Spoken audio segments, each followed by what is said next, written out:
Welcome to the Onebar and Lupagus Show, your daily source for everything Minnesota Vikings. Uh-oh. Yay! Hi, guys! Welcome back to your least favorite segment here on the Onebar and Lupagus Network, Spittin' Fire with Koda. My name is Koda, and I finally have alcohol. Shout out to the Gourd Tree, probably one of my favorite fall ciders. It is a pumpkin cider, and it's really, really good. And if you guys happen to be watching this, please sponsor me, because I would love it. Speaking of sponsors, we are still sponsored with the wonderful, amazing Aries Archive. Use code SPITFIRE15 for 15% off site-wide at Aries Archive if you're looking for that cute new scrunchie, that cute new, I think they've got some really cool jackets coming out. Anything upscaled and amazing, you are at the right place with Aries Archive. So go check them out. Again, use Spitfire 15 for 15% off site-wide. Also, other than having alcohol, I do have an announcement. A lot of you have made your opinion about this show very well known, and I appreciate it. Whether you like it or you don't like it, I appreciate the fact that you guys are commenting and you are telling me your opinion. So, what I would love to absolutely do from here on out is every week I am going to pick one comment to be featured on the show. So please comment here. I'll also post this on Twitter for you all. Please comment and tell me your hot take. I would love to hear your guys' hot takes. They're not about me though. You're not allowed to give hot takes about me. That's just rude. But I want to hear your hot takes. How do you feel about the Minnesota Vikings? I would love to hear from you guys. So please, starting on my next segment, or on my next episode, I will start pulling comments and I will give you my opinion on them. Give me your hot takes. I'd love to hear from you guys. Speaking of hot takes, I've known since 2024 that Ivan Pace was not going to pan out. I saw a tweet. Let me see if I can pull it up here for you all. About Ivan Pace Jr. And I was like, yeah, that tracks. So let's see if I can pull it up here for you all. Usually I'm a lot more prepared than this, but I didn't think I was going to talk about Ivan Pace Jr. like right off the bat. I saw a tweet that had said that Ivan Pace Jr. is in the top 10 for most missed tackles so far this NFL season. The most missed tackles, which is crazy because in 2024, one of my very few tweets talking about how I wasn't a big fan of Ivan Pace Jr. was actually of my wonderful babushka, who claimed that she didn't believe he knew how to tackle. And it seems like that is a reoccurring issue with the Minnesota Vikings that I have heard commentators on the broadcast mention a couple of times. Why can't our defensive players tackle? That's not an injury issue. That's something that I feel like we're not talking enough about. And it goes to Brian Flores. He is our defensive coordinator. Is he not running drills that do basic tackling? And I mean, yeah, it is a little bit of a personnel issue, but Joshua Metellus seems to know how to tackle. Isaiah Rodgers seems to know how to tackle. Harrison Smith seems to know how to tackle. So what is it with the rest of the rest of our defense that we seemingly don't know how to tackle? And I truly believe that it is something that maybe Brian Flores isn't focusing on as much, because why should he? These are professional players that should know how to tackle, but they're not. And I have said before that I don't know if Brian Flores currently is doing the job. Now, do I still think that he's a wonderful defensive coordinator? Absolutely, I do. Absolutely, I think he's a wonderful defensive coordinator. But so far this season, and maybe it's because of the injuries, maybe it's a number of things. So far this season, I haven't really seen that brilliance come out, except he has proven me wrong. And I appreciate when I am wrong. I like when I'm wrong because it gives me room to grow. I think as sports commentators, we oftentimes want to have the best take. We want to have the most controversial. For me, I want to have a take that is wrong so I can talk about why I was wrong. One of the ways that I was wrong is at the beginning of the season, I said that I was worried about our secondary. I didn't think that it was filled in enough. I thought that there were a lot of holes. Through week 5, the Minnesota Vikings are rated top 3 per Fox Sports in pass defense. And I did find this out thanks to the wonderful, amazing legend of Koda on Twitter. But I have the stats up here. We are ranked 3rd in pass defense behind the Falcons and the Bills. The Vikings have allowed 100. I've only had one sip of that cider, by the way. I swear I'm sober. The Vikings have only allowed 157.6 yards with 5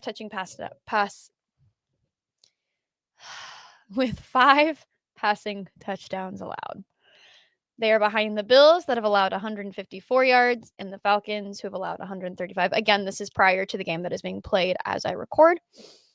The Vikings are currently rated 6 out of 32 teams for total defense with an allowance of 289.8 total yards and an allowance of 10 touchdowns, which is interesting because when you look at how much we've been losing by, you would expect the number to be a lot higher, actually.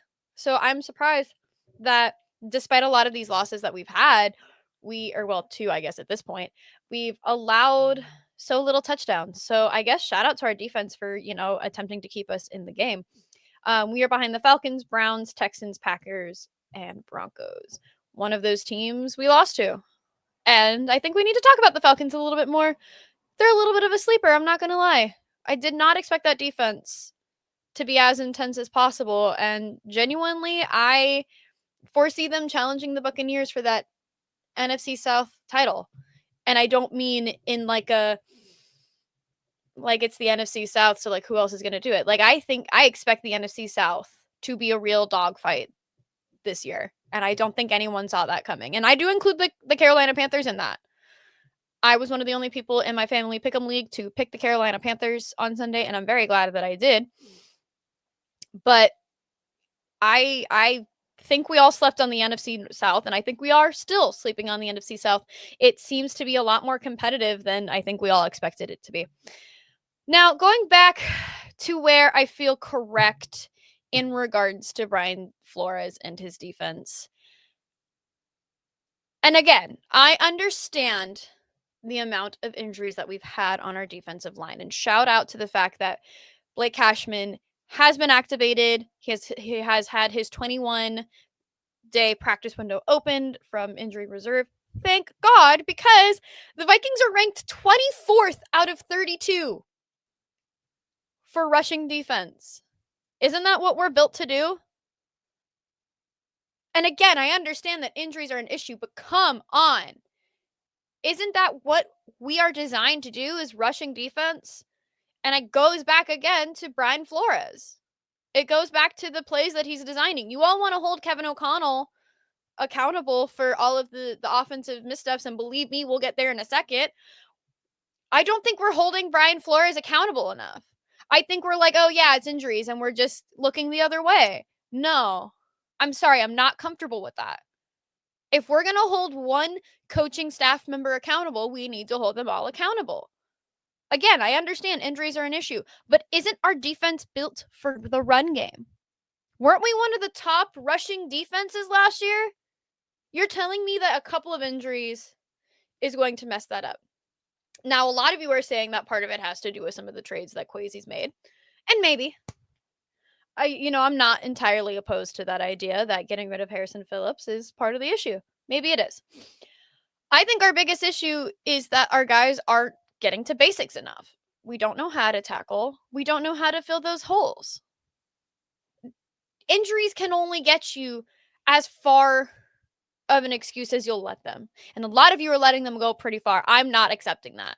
You're going to sit here and tell me that because we're missing a couple of guys, our rushing defense is really going to fall apart this much when we have one of the best defensive minds as our defensive coordinator? No.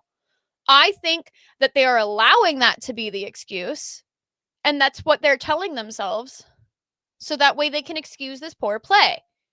Get it together. Learn how to tackle.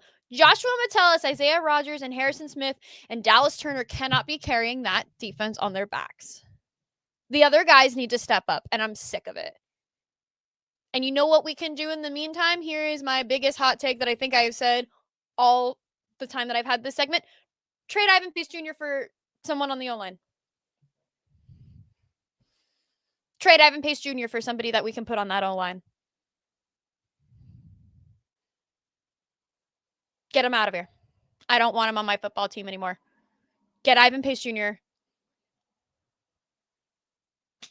Trade for somebody on the O-line.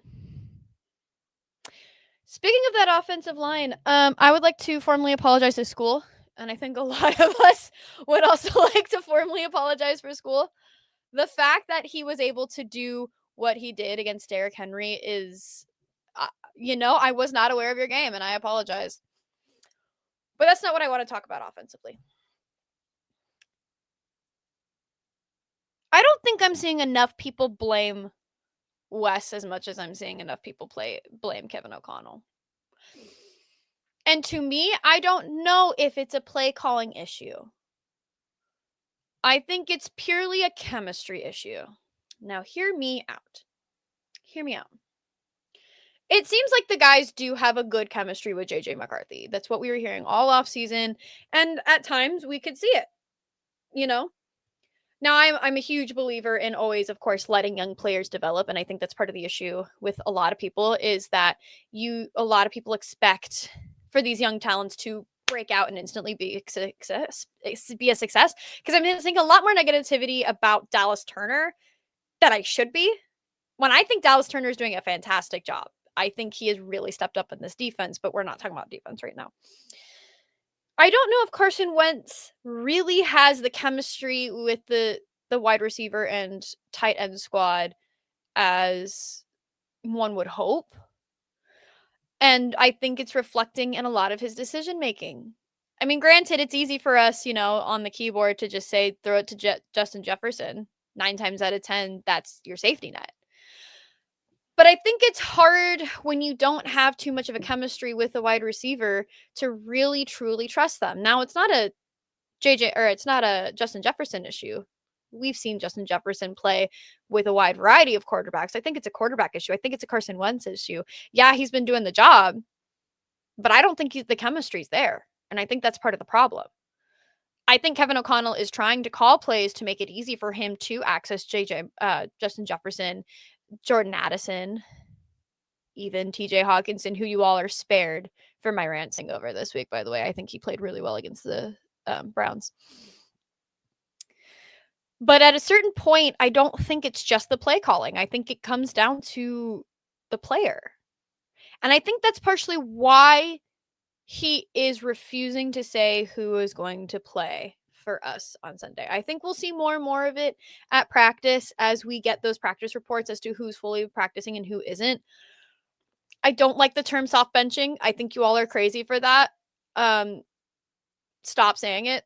I feel like it's just one of those things that people come up with to justify a situation in their head, like one of those terms that people come up with to justify their thought process. And I hate things like that. I think that they're stupid. I think coming up with terms to credit yourself is dumb. And I think that it shouldn't happen. No offense, but the term soft benching, why would we do that after a couple of games when Kevin O'Connell, as I've said a number of times on this segment, is a huge advocate for doing what is right for young quarterback. So why would he put JJ McCarthy in when he's getting over an ankle injury after he got over a pretty bad knee injury last year? That's the other thing with a lot of this. You guys seem to forget that these are real people who have injuries. Of course, Christian Darrisaw is going to be on a snap count. I was there in person when that man messed up his ACL and his MCL. I was sitting on that sideline or on that end zone. I watched it happen with my own 2 eyes. Of course, he's still going to be on a snap count now that we're about 5-6 weeks in. You don't just, yeah, sure, they have some of the best doctors in the world working on those guys. But you can't instantly recover that. You can't instantly snap back into that. It's the lengths that people will go to in regards to injury, whether to use it as an excuse for why a certain position or a certain scheme or a certain phase of a team is doing poorly, and then yet we'll say, well, that person should already be recovered, and then it's like one of the worst injuries that person's probably ever experienced in their life. I think that we will know who is quarterback by Thursday. I think Thursday, Kevin O'Connell will either tell us or it will heavily be implied. I don't think it'll be a Sunday thing. And I think it purely has a lot to do with the fact that the Vikings are kind competitors. I don't think they're the type of team that's like, oh, who's to say? Who knows? And then Sunday it's Max Brosmer, which is, if it is, that'd be awesome. I don't think it will be because we play the Eagles, but that would be pretty funny if it was. And I also think too with JJ McCarthy, and a couple people have pointed it out now that we've all kind of calmed down about our like intense feelings about JJ McCarthy and have seemingly moved on to Kwesi. But like, what else is new? We didn't have a game, and so people have to freak out over something. I think once that kid is behind Christian Darrisaw, I think we'll truly see what he is capable of. I knew that this was going to be a rough year. I still had high hopes, and I still think that we can climb to the playoffs. I think the season is still young, and if this season has proven anything, any given Sunday is a true statement at that. Any given Sunday is sort of the motto for this season, I would say, for all of the NFL teams. I mean, I'm pretty sure the Bills just lost to the Falcons. Let's check. Let's check live. You guys are getting my live reaction as Josh Allen's like biggest fan, except I'm not, but like I'm a really big fan of his. Yeah, the Falcons just beat the Bills. Any given Sunday, man. I think this is a season of surprises. And I think the Vikings, and I said this on an earlier segment, I don't think we have seen what this Minnesota Vikings team is capable of yet. I think we have seen their floor. I do not believe we have seen their ceiling. I think we have seen as low as they can go. And I think we can only go up from here. I truly believe that the Minnesota Vikings will still make the playoffs this year. How far they'll go? Ask me again in a couple weeks. I think a lot of people are doom posting and doom scrolling. And I just, maybe I'm optimistic. Maybe. But I do think that the Vikings do have the capability to make the playoffs. I think we just need to get our shit together. I think we just need to let the injuries recover and we'll be fine. I have faith. Anyway, make sure you comment your hot takes to be featured next week on Spittin' Fire with Koda. I would love to hear your hot takes again. Please be kind. Don't have hot takes about me. That's just rude. But comment your hot takes down below. I will also be posting this on Twitter. So, and I will choose one from Twitter, one from YouTube to talk about.